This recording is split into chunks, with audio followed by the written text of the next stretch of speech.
और रात में कहीं भी नहीं है। रात में क्या পুরো একদম सुनसान हो जाता है এলাকা। ওই গেটের ওখান থেকে পুরো একদম সিঁড়ি স্টার্ট হচ্ছে একদম ওই কোণার থেকে, যে সিঁড়ি দিয়ে একদম পুরো পেতরাজের মন্দির পর্যন্ত ওঠা যাবে। এখনো পর্যন্ত 400 সিঁড়ি উঠেছি, এখনো 300 কতগুলো 20টা মতো সিঁড়ি বাকি। কাকা এই সীতাকুণ্ড আছে, রাজা দশরথ হাত বালিপিণ্ডে এখানে দিলেন।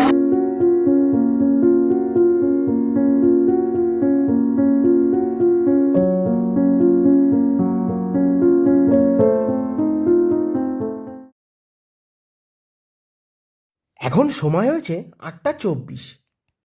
সকালবেলাতে গরম গরম লুচি ভাজা খেয়ে আমরা বেরিয়ে পড়লাম গয়া ভ্রমণের উদ্দেশ্যে।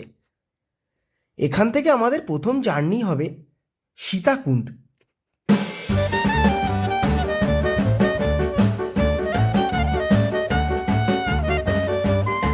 আমরা চলে আসলাম সীতাকুণ্ডে। এই সেই সীতাকুণ্ড যেখানে সীতা রাজা দশরথের পিণ্ড দিয়েছিল।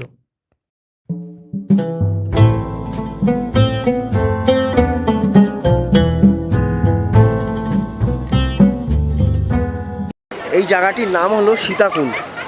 এখানে যখন রাজা দশরথের মৃত্যুর পর সীতা মানে রাজা দশরথের বৌমা এখানে পিণ্ড দিতে এসেছিল, এবং এই যে নদীটি, এই নদীর নাম হলো ফল্গু নদী। এবার যখন এসেছিলাম তখন ওপার থেকে এপার আমি হেঁটে পার হয়েছিলাম, আর ওই পারে ওখানে যারা পিণ্ডদান করবে তারা ওখানে পিণ্ডদান করছে। ওটা মনে হয় সাবিত্রী মায়ের পাহাড় ওখানে। এই নদীটির নাম ফল্গু নদী। এই নদীটি সীতার অভিশাপে আজ প্রায় মৃত। এই নদীতে বছরের কখনো জল থাকে না, বর্ষার সময় একটু জল থাকে।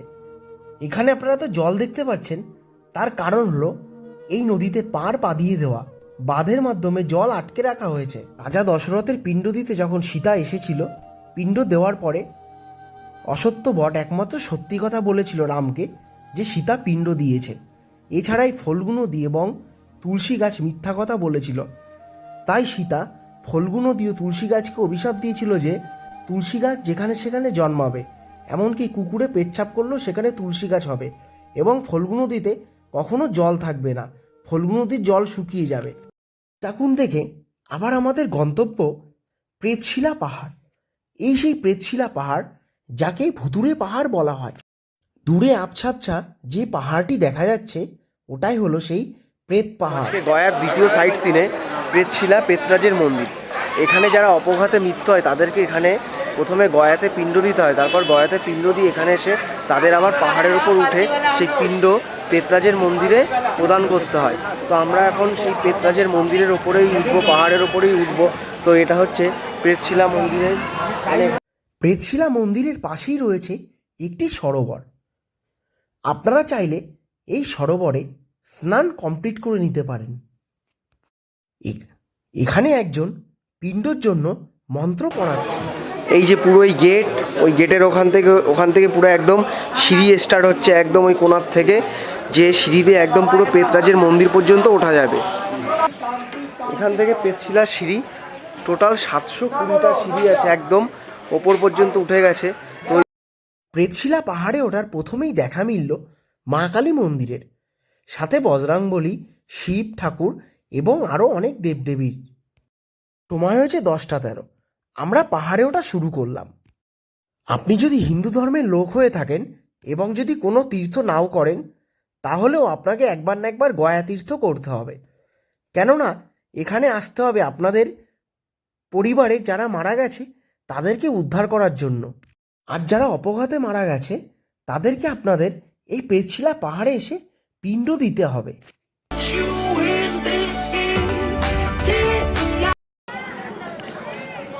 দিনের বেলাতে কতটা গা ছমছমে মনে হচ্ছে। দিনের বেলাতে এই জায়গাটা যতটা না সুন্দর, রাত্রেবেলাতে তার থেকে বেশি ভয়ানক। সবে মনে হয় 200 সিঁড়ি হয়তো উঠেছি, উঠে কষ্ট হয়ে গেছে, তো একটু বসে আছি, বিশ্রাম নিচ্ছি। এই যে আমাদের এক দাদারা ঘুরে আসলো পাহাড় থেকে, আমাকে ইনস্ট্রাকশন দিচ্ছে যে ঘোরা লাগবে না, উপরে ওঠা লাগবে না, অনেক লেট হয়ে যাবে। তাই দেখুন একবার কতটা খাড়াই সিঁড়ি, পুরো একদম পুরো সোজা উঠে গেছে, এখনো অনেক সিঁড়ি উঠতে হবে, কষ্ট হয়ে গেছে এটুকু উঠতে।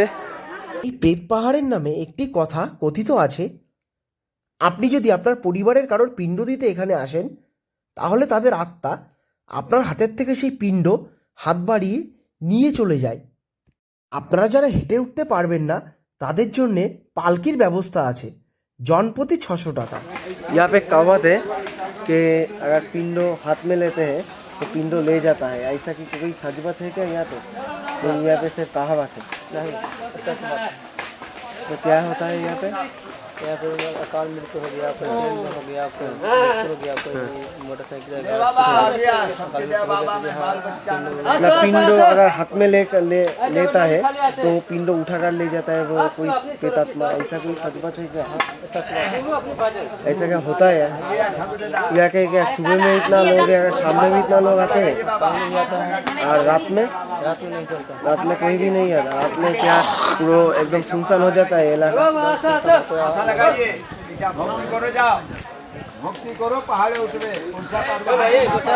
তো শুনলে এখানকার এক ভাইয়ের কাছ থেকে যে এখানে পিণ্ড হাতে নিয়ে যাওয়ার ব্যাপারটা, আমিও জানি না কথাটি সত্য নাকি মিথ্যা, কিন্তু উনি বললো যে কথাটি সত্য। কতটা সত্য সেটা আমি জানি না, আমি কোনোদিন দেখিনি, তাই আমি ঠিক মানতে পারলাম না। এখনো পর্যন্ত 400 সিঁড়ি উঠেছি, এখনো 300 কতগুলো 20টা মতো সিঁড়ি বাকি, তো আমরা উঠছি। হ্যাঁ, ও এখনো 376টা সিঁড়ি বাকি, টোটাল 720টা সিঁড়ি। 776, টোটাল 776টা সিঁড়ি।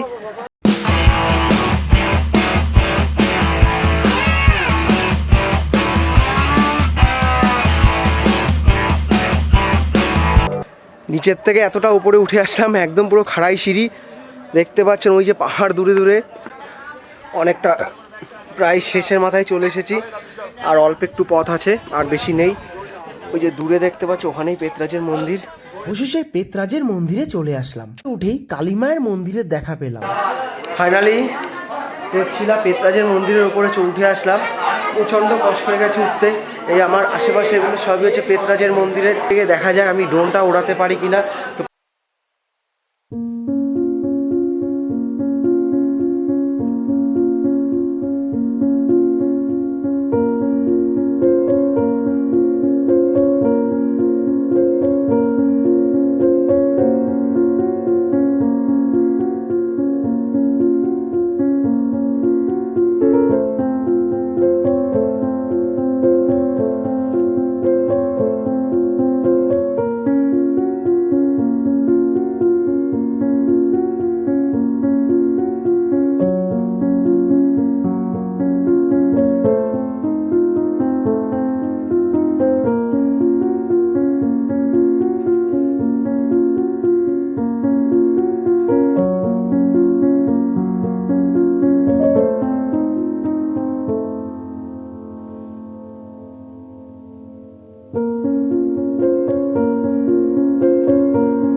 আপনারা ড্রোন শটটি দেখলেন, ড্রোন শটটি কেমন হয়েছে আমাকে কমেন্টে অবশ্যই জানাবেন। পাহাড়ে উঠতে যতটা না কষ্ট হয়েছে, ঠিক তার থেকে বেশি সহজ হলো পাহাড় থেকে নামা।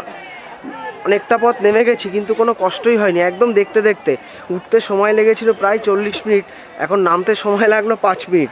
5 মিনিটের মধ্যে পুরো পাহাড়ের নিচে নেমে আসলাম।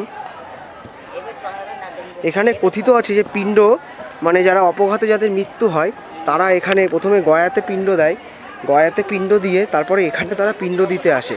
ওই যে মন্দিরে পেতরাজ মন্দিরে ওখানে পিণ্ড প্রদান করে, তারপরেই যা তাদের পূর্বপুরুষরা তাদের আত্মার শান্তি হয়।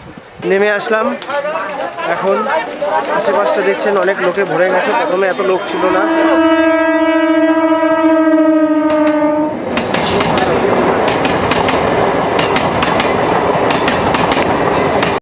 এখন আমরা আবার যাব অক্ষয় বটের দিকে। এই সেই অক্ষয় বট যে একমাত্র সত্য কথা বলেছিল। এটি হলো সেই অক্ষয় বট যেটি রামায়ণকাল থেকে এখনো অবধি অক্ষয় হয়ে রয়েছে। রাম লক্ষ্মণ যখন বাজারে গেছিল পিণ্ড সামগ্রী আনতে, তখন দশরথ অদৃশ্য অবস্থায় সীতাকে বলেছিল, মা আমার খুব কষ্ট হচ্ছে, আমাকে পিণ্ডটা তুই দিয়ে দে। তখন সীতা বালি দিয়ে পিণ্ড দিয়েছিল।